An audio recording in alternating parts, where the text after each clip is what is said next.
धर्म वेगळे असले तरी माणुसकी एकच असते आणि याच सामाजिक ऐक्याचा सुंदर संदेश पाहायला मिळाला बालानगरमध्ये आयोजित भव्य इफ्तार समारंभात. पवित्र रमजान महिन्याच्या निमित्ताने बालानगर येथे असलेल्या मरकज मस्जिद येथे भव्य इफ्तार पार्टीचे आयोजन करण्यात आले.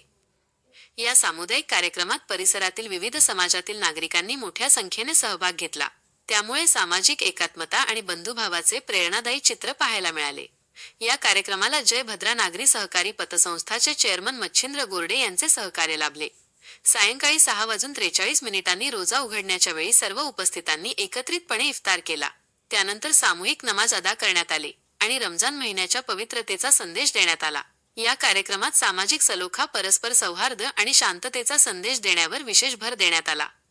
यावेळी मकसूद भाई शेख, असलम सेठ, नजीर सय्यद, अजीम सेठ, आप्पासाहेब गोरडे, बद्री गोरडे, बाळू गोरडे, अच्युत गोरडे, काकासाहेब गोरडे, पापा कुरेशी, जाबीर पठाण, शाकीर पठाण आणि भास्कर गोरडे यांसह अनेक रोजेदार बांधव मोठ्या संख्येने उपस्थित होते.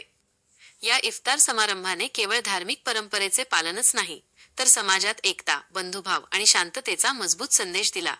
आपण पाहत आहात आर्यव्रत न्यूज मराठी. आर्यव्रत न्यूज मराठीसाठी प्रतिनिधी अफसर शेख, बालानगर.